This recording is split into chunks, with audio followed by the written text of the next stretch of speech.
My life has been flipped upside down in the last few weeks, and I'm still trying to make sense of it all. I feel like I'm living a bad movie. Until recently, I thought I had a pretty good life. Simple, but good. I'm your average Joe, I guess. Work a steady job at a sporting goods store. Yeah, exciting, I know. Had a decent apartment and a wife, Serafina, who I genuinely adored. She was everything I wasn't. Sophisticated, poised, grew up with the proverbial silver spoon, country clubs, private schools, the whole 9 yards. I thought love could conquer all, that it could bridge any gap. Turns out, love isn't always enough, especially when you throw obscene amounts of money into the equation. Serafina's parents, Montgomery and Beatrice, never hid the fact that they thought I was a charity case. Montgomery, a real estate mogul with a penchant for expensive scotch and even more expensive opinions, barely acknowledged my existence most of the time. I was just there, a fixture. Beatrice was worse, all passive-aggressive smiles and veiled insults, constantly reminding Serafina, loud enough for me to hear, of course, that she could have married someone more suited to her background. You know, someone with a trust fund the size of a small country. The whole situation felt like some twisted version of Guess Who's Coming to Dinner, except the dinner lasted for 5 years, and the tension never eased. It was always there, simmering beneath the surface. Then came the prenup. Montgomery presented it to me with the casual indifference of a waiter handing you a dinner menu.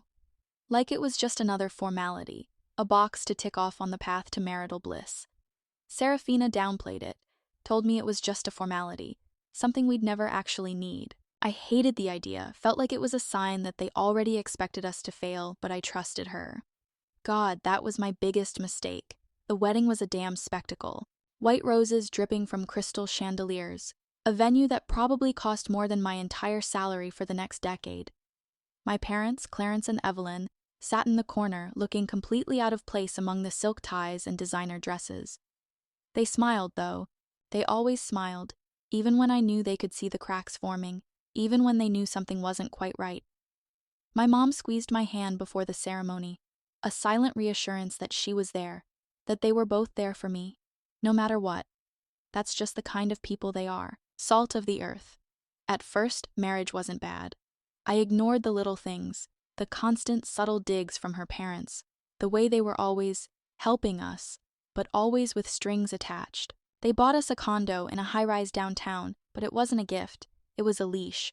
Montgomery still owned the place, still made the rules. I'd come home to find Beatrice rearranging the furniture, Montgomery calling the shots on renovations like it was his personal playhouse, not our home. It was suffocating. Serafina changed too, slowly but undeniably. She started talking like them, thinking like them. Money became the center of every conversation. She'd sigh dramatically when I mentioned my job, hint that I should strive for more, that I should reach my potential. But I liked my job. I liked the simple things. Barbecues on Sundays, shooting hoops with friends, grabbing a cold beer after work. That wasn't enough for her anymore.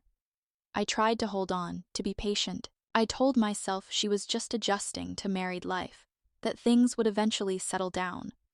But every dinner with her family felt like a test I was failing. Montgomery and Beatrice would exchange knowing glances, talk about their latest investments, their luxury vacations in the Maldives, while I sat there nodding, feeling like an outsider in my own marriage. Serafina became distant. She'd spend more nights out, always networking or attending some charity event. I wanted to believe her, but deep down, I felt it. That slow, creeping sensation that something was slipping through my fingers, that the woman I loved was becoming someone I didn't even recognize. I was stocking shelves at work, trying to make a living, when my phone buzzed in my pocket. Serafina's name flashed on the screen. Before I could even say hello, she was screaming. At first, I thought something terrible had happened, a car accident or something. But then I caught the words that would change everything. 10 million lottery. She had won the damn lottery. $10 million. My mind raced. No more working at the sporting goods store. No more Montgomery and Beatrice treating me like dirt. We could finally buy a house, one without her parents pulling the strings. Maybe even move somewhere far away. Start fresh.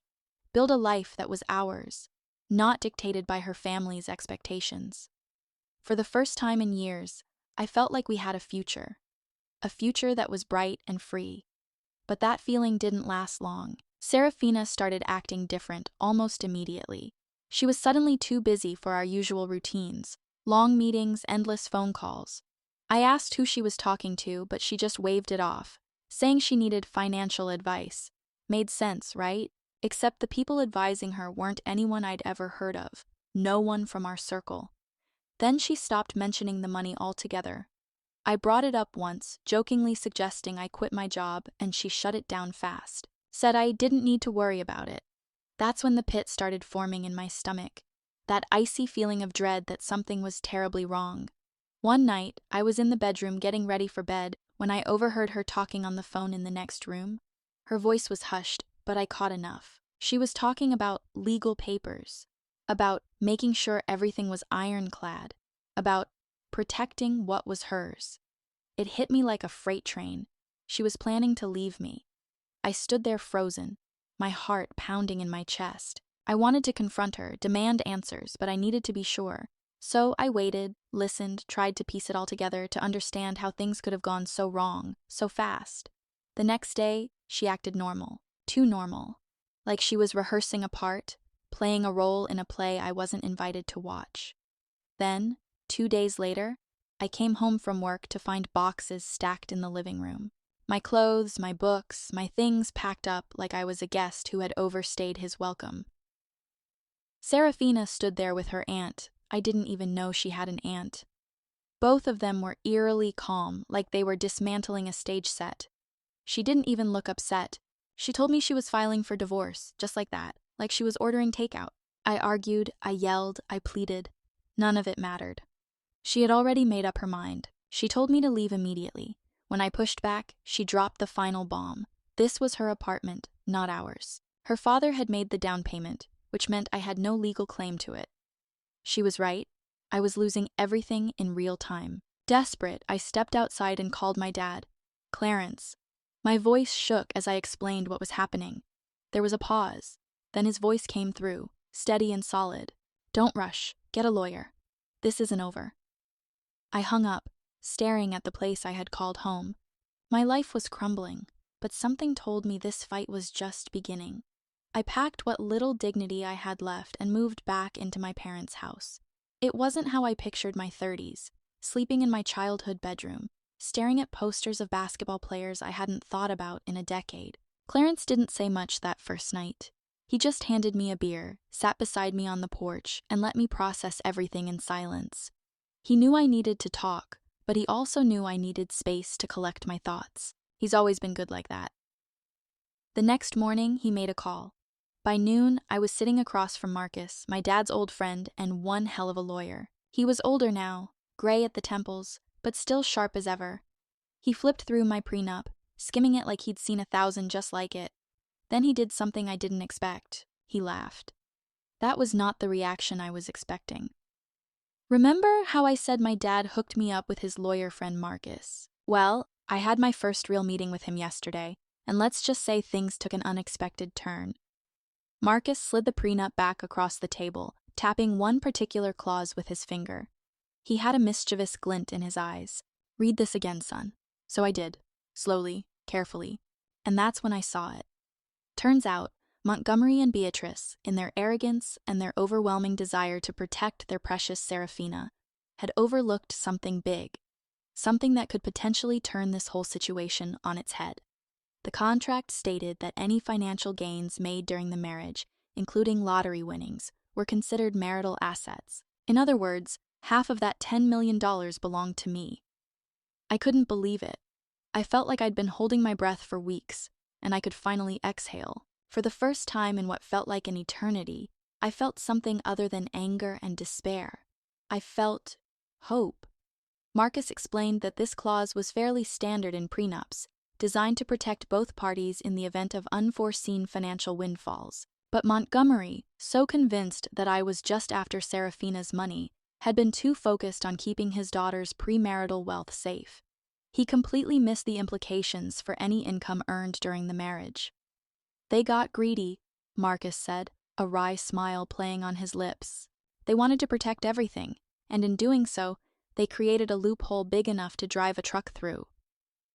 He cautioned me that it wouldn't be easy. Serafina and her family would undoubtedly fight this tooth and nail. They had the resources to drag this out for years, to bury me in legal fees. But Marcus seemed confident that we had a strong case. "They underestimated you, son," he said, "and they underestimated the law." Within days, Victoria, yes, Victoria, not Serafina herself, reached out, trying to settle things amicably. She invited me to lunch at some fancy restaurant downtown, all smiles and fake concern, pretending she suddenly cared about my well-being. It was pathetic. She started with the usual platitudes, how she was so sorry things hadn't worked out, how she always liked me. Yeah, right. Then finally, she got to the point. She offered me a fraction of what I was owed, acting like she was doing me a favor, like I should be grateful for whatever scraps they were willing to throw my way. I declined. Politely, at first, I told her I appreciated the offer, but I wasn't interested in settling for less than what I was legally entitled to. She tried to guilt-trip me, to play on my emotions, but I wasn't having it. I'd seen through her facade long ago. The next move came from Montgomery. He didn't bother with pleasantries. He sent a message loud and clear. If I didn't take the deal, I'd be ruined. He had connections. He could get me fired from my job, blacklist me from ever getting a decent job again. He was rich, powerful, and used to getting his way. I was nothing, and he would make sure I stayed that way. I should have been scared. Maybe I was, a little. But something inside me had snapped. I wasn't that quiet, patient guy anymore. I wasn't about to roll over and let them take everything from me. I was done being pushed around. With Marcus's help, I filed a motion to freeze the lottery funds. No secret transfers, no disappearing money. If they wanted to play dirty, they'd have to do it in court. Serafina's lawyers retaliated instantly, throwing every legal trick in the book at me. Suddenly, I was the villain. They painted me as a bitter, greedy ex-husband trying to steal what wasn't mine. The media got wind of it. My name started popping up in articles, twisted to fit whatever narrative benefited Serafina's family. This wasn't just a divorce anymore. This was war, and I was just getting started. The courtroom was packed. The press was there, buzzing like flies around a carcass. Supporters of Serafina and her family filled one side. A few of my friends and family, mostly my parents, took up the other. It felt like a circus, a public spectacle. I wanted to crawl under a rock and disappear. Serafina sat across from me, her expression unreadable, like a carefully constructed mask. She was flanked by a team of high-powered attorneys, all wearing expensive suits and radiating an aura of smug confidence. She looked every bit the polished, privileged woman I once loved. But love didn't matter anymore. This wasn't about love. It was about money, power, and control. Her lead lawyer, a smug guy in an overpriced suit and a name I couldn't be bothered to remember, started strong. He painted me as a bitter, vindictive ex-husband trying to cash in on money that wasn't mine. He argued that the lottery ticket was hers alone, purchased with her personal funds, that I was nothing more than a gold digger trying to take advantage of her good fortune. He was good. I'll give him that. He was smooth, articulate, and utterly ruthless. He twisted the facts, cherry-picked quotes, and presented a distorted version of our marriage, portraying me as lazy, unmotivated, and entitled. He even brought up my job at the sporting goods store, implying that it was somehow evidence of my lack of ambition. I felt a surge of anger, a burning desire to stand up and defend myself, to tell them the truth about our relationship, about the constant pressure from her family, about how Serafina had changed after winning the lottery. But I knew I couldn't. I had to trust Marcus, to let him handle it. That's when Marcus stood up. He didn't say a word. He simply handed a stack of papers to the judge. The room went silent as the judge flipped through them, his expression unreadable. Then Marcus spoke. His voice was calm, deliberate, but it carried a weight of authority that silenced the room. "Your Honor," he said, "the lottery ticket wasn't purchased with Ms. Serafina Montgomery's personal funds. It was bought using their joint account, an account that both Mr. and Mrs. soon-to-be X shared through their marriage." Serafina shifted in her seat, a flicker of panic in her eyes. Her lawyer scrambled, whispering frantically among themselves. Montgomery, sitting behind them, turned red with rage. He leaned forward, clearly wanting to object, to interrupt, but there was nothing he could do. The evidence was there, in black and white. The judge wasted no time. "Effective immediately," he declared. "All assets are frozen pending a final ruling. No secret transfers, no last-minute financial tricks." Montgomery stormed out of the courtroom, slamming the door behind him with a force that shook the entire room. Victoria, ever the diplomat, waited until recess to approach me. She tried to play it soft, told me this was all a misunderstanding, that a lengthy court battle wasn't good for anyone. She hinted at a private settlement, a reasonable payout if I just let things go, if I dropped the case and walked away. I almost laughed. Months ago, I might have considered it. Months ago, I might have been intimidated by her wealth and power. But I wasn't that man anymore. I told her to take the deal to someone who cared. I was done negotiating. I was done being manipulated. Serafina finally looked shaken. For the first time, she seemed unsure, vulnerable. She pulled me aside, her voice barely a whisper. "This isn't my doing," she said. "My parents forced me into this fight. I didn't want any of this." Maybe once I would have believed her. Maybe a part of me still wanted to. But it didn't matter. The wheels were in motion and there was no turning back. The damage was done. As I left the courtroom, I realized something. This wasn't just about the money anymore. This was about standing my ground, about proving that they couldn't walk all over me, that I wasn't some pushover they could manipulate at will. And from the way Montgomery and his lawyers were scrambling, I knew this was far from over. The tension in the courtroom was suffocating. You could practically cut it with a knife. Serafina sat across from me, barely looking up. Montgomery and Beatrice, usually so composed, were visibly tense, their faces etched with worry. Marcus sat beside me, calm as ever, but I could feel the weight of this moment pressing down on both of us. The judge cleared his throat and began reading the verdict. My heart pounded in my chest as I waited for the words that would determine everything. After careful consideration of the evidence presented, the court finds in favor of the plaintiff, me, regarding the lottery winnings. The court recognizes them as marital assets and awards me a significant share.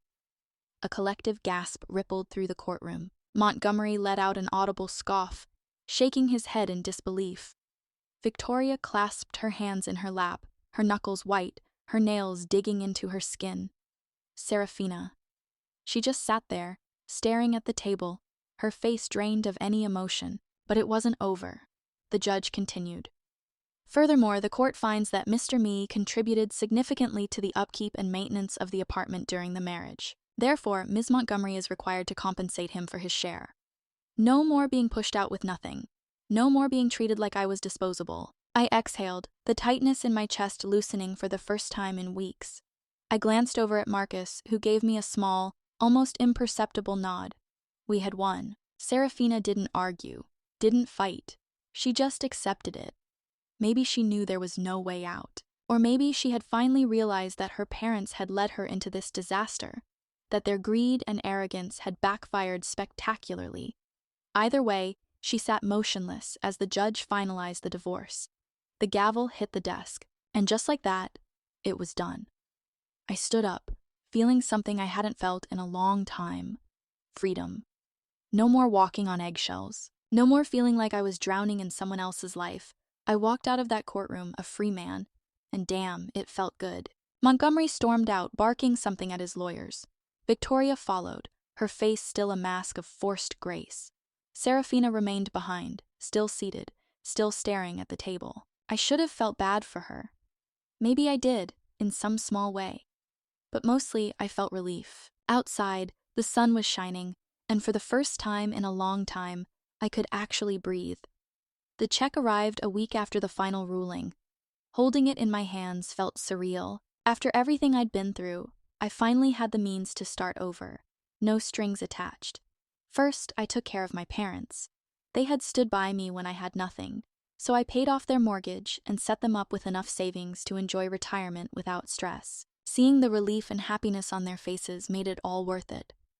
Then I focused on myself. I bought a house, not a mansion, not some ridiculous luxury estate. Just a solid, comfortable home in a quiet neighborhood where I could be myself, where no one could tell me what to do or where to go. It felt like breathing fresh air for the first time in years. No reminders of Serafina, no meddling in-laws, just peace. I didn't just sit around, though.